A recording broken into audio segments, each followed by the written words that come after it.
আসসালামু আলাইকুম রহমতুল্লাহি ওয়া বারাকাতুহু।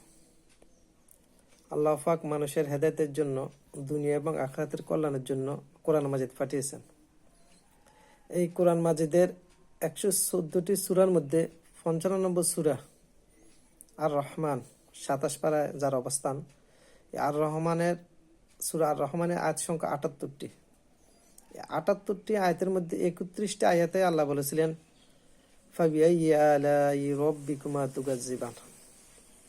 তুমি তোমার রবের কোন নিয়ামতকে অস্বীকার করতে পারবে।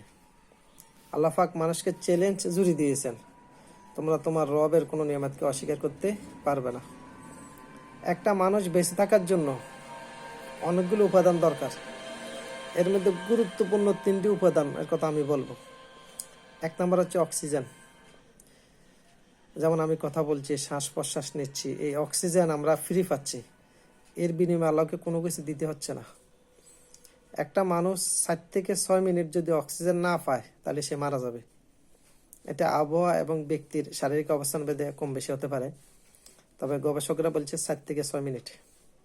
তাহলে দেখুন, 7 থেকে 6 মিনিট যে অক্সিজেন ছাড়া আমি বাঁচতে পারবো না, আল্লাহ পাকের নিয়ামত না পেলে আমি কিভাবে বেঁচে থাকবো, এটা যদি চিন্তা করি তাহলে একমাত্র আল্লাহর গোলামি ছাড়া কারো গোলামি করা যাবে না। 2 নম্বর হচ্ছে পানি। একটা সুস্থ মানুষ বেঁচে থাকার জন্য পানি প্রয়োজন 14 থেকে 15 দিন। 14 থেকে 15 দিন যদি কোনো মানুষ পানি না পায় তাহলে সে মারা যাবে। এটা ব্যক্তি এবং আবহাওয়াতে বিভিন্ন রকম হতে পারে, কম বেশি হতে পারে আর কি। আপনি দেখুন, একটি টিউবওয়েল যদি আপনি বসান, নলকূপ যদি বসান, অল্প পুঁজিতে দীর্ঘদিন ব্যবহার করা যায়, তাহলে আমরা পানিটাও ফ্রি পাচ্ছি। অক্সিজেন যেমন ফ্রি পাচ্ছি, পানিটাও ফ্রি পাচ্ছি। 3 নম্বর হচ্ছে লবণ। লবণটা খনিজ পদার্থ। এই লবণ মানবদেহের অনেক উপকারে লাগে।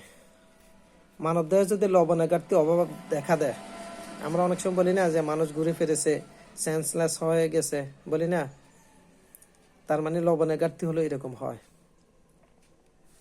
এই লবণটাও খাদ্য তালিকার মধ্যে সবচেয়ে কম দামে পাওয়া যায় লবণ। এই লবণটা একটা মানুষ, সুস্থ মানুষ যদি একটা না 1 বছর লবণ না পায়, এরপরে সে মারা যাবে। তার মানে দেখুন মানব দেহে লবণের কি পরিমাণ প্রয়োজন। তাহলে 3টে উপাদান, একটা হচ্ছে অক্সিজেন, আর একটা হচ্ছে পানি। মানব দেহে 60 থেকে 70% পানি কিন্তু আছে। তাহলে অক্সিজেন, পানি এবং লবণ, এই 3টে উপাদান ছাড়া আমরা বেঁচে থাকতে পারি না। তাহলে এই নিয়ামতগুলো দিয়েছে কি আল্লাহ। যে আল্লাহ এই নিয়ামত দিয়েছে, আল্লাহ ব্যতীত অন্য কারো গোলামি করা কোনো ইমানদার বিবেকবান লোকের পক্ষে সম্ভব নয়। 7 থেকে 6 মিনিট যে অক্সিজেন ছাড়া আপনি বাঁচতে পারবেন না, তাহলে আপনি এই ইলাকা বাদ দিয়ে অন্য কোন ইলার পূজা করতেছেন। আমরা কোরআনে আরেকটা আয়াত পরে জানি, সেটা হচ্ছে যে ইন্নী ওয়াজহাতু ওয়াজহিয়া লিল্লাযী ফাতারাস সামাওয়াতি ওয়াল আরদা হানিফা ওয়া মা আনা মিনাল মুশরিকিন। আমি আমার রবের দিকেই মুতাজ্জা হচ্ছি, যিনি আকাশ পৃথিবীর মালিক, এবং আমি মুশরিকদের অন্তর্ভুক্ত নয়। তার মানে মানুষের গোলামি করা কিন্তু এক ধরনের শিরক। মানুষের গোলামি করা এক ধরনের শিরক।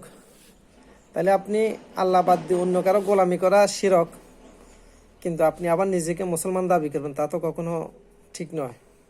আসুন আমরা একমাত্র আল্লাহর গোলামি করি এবং আল্লাহর দিকে আমরা ফিরে যাই। আল্লাহ পাক আমাদের সবাইকে হেদায়েত দান করুক, আমিন।